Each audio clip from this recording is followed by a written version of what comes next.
Roxanne from Vicky's Fabrics, and let's talk about the 1/4 inch seam. The 1/4 inch seam is a really tough thing for a quilter. And we're going to talk not about how to get a perfect 1/4 inch seam, but I want to show you some tips and tricks so that you understand how to get closer to a 1/4 inch seam. In a perfect world, all our cuts are exactly 2.5 inch by 2.5 inch. All our seams are that perfect 1/4, and when we iron them out, everything comes out the exact measurements of our pattern. We do not live in a perfect world, and it's okay. Sometimes our seams aren't exact. Sometimes our cuts aren't exact. What I want to talk to you about today is learning about how we can improve on getting a 1/4 inch seam, giving you some tips to experiment and to get you to look at your machine to try and get a better 1/4 inch. Now, this is actually one of my favorite tools when we're talking about a 1/4 inch seam. It is a 3x5 index card. You can get them like $1 for a pack of 100. And what you want to do is when you get home with your little pack of index cards is to take your ruler and line up the 1/4 inch marks on the index card with the 1/4 inch marks on your ruler. They line up exactly. So let's go ahead and take our index card to our machine. Okay, I sew on a Pfaff Hobby Grand Quilter. It is actually a very old machine. It was my mother's before it was mine, and I love it. This is the 1/4 inch foot that came with the machine. Now, when I take our little index card with our lines that are a 1/4 inch apart, I'm going to drop my foot and I'm going to drop my needle right into one of those lines. In fact, make a slight adjustment to the left so you can see the needle goes right into one of those lines. The 1/4 inch line is actually outside the edge of my foot. This is a scant 1/4 inch foot. So if I line up my fabric right along the edge of my foot, I am actually sewing scant. Now, what does scant mean? Scant as a quilting term means that the foot is making an adjustment for the thread that is in your seam and for when you iron pulling to one side or the other. So I'm going to sew this scant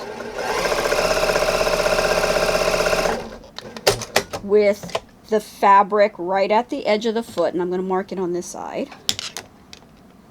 So when I press, and I generally press to the dark and push out, this foot makes the assumption that this little bump takes up the distance between the foot and the proper 1/4 inch. I'm also going to sew this piece pretty much on the 1/4 inch. Now, because I sew on this machine all the time, I have a pretty good understanding on where that 1/4 inch is. So I eyeball it.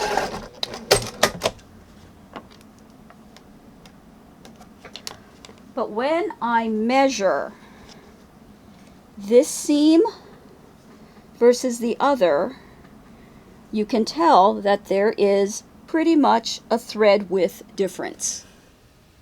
When we talk about how we get a 1/4 inch seam, it's not going to necessarily show in our sewing, but it's going to show in how the final pieces are measured. So what I'm going to do now is cut some 2.5 inch by 4.5 inch strips. Again, in a perfect world, all our strips would be perfectly sized. They are not. When we go to the machine, you're going to see me sew these together. They are not going to be perfect 1/4 inch seams.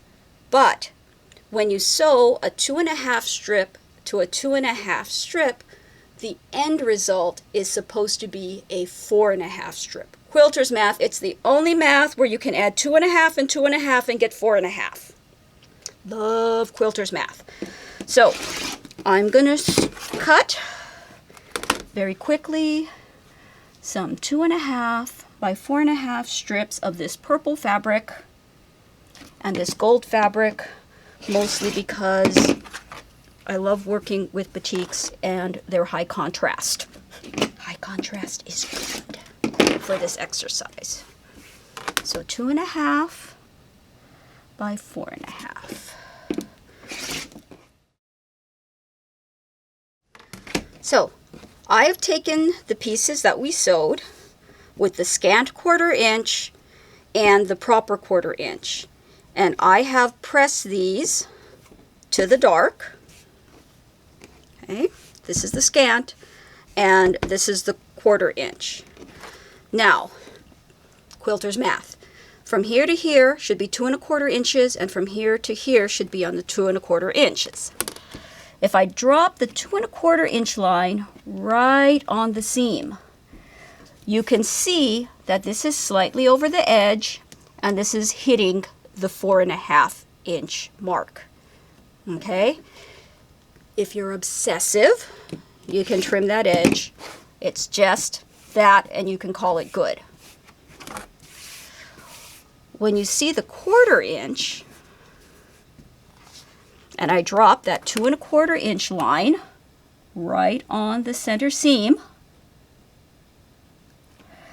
you can see there's no edge on this side to cut off, and that this is slightly on the inside of the 4.25 inch mark. Now that may not seem like a big difference, but if you have 50 of these increments that are just a hair off, all of a sudden you're in the 1/4 inch to the 1/2 inch allowance. I hope you learned a lot about the 1/4 inch seam. I hope I've encouraged you to go to your machine, play with the settings, and do some experimentation in your sewing. I hope that you enjoy the process of learning about your machine, how you sew, and how to get closer to that 1/4 inch seam. Please let me know if these helped. You can go ahead and email us at info@vickysfabrics.com. You can check out our website. Also, if you are on Kauai and come in to Vicky's Fabric Shop, ask us for an index card. Thanks for joining us today.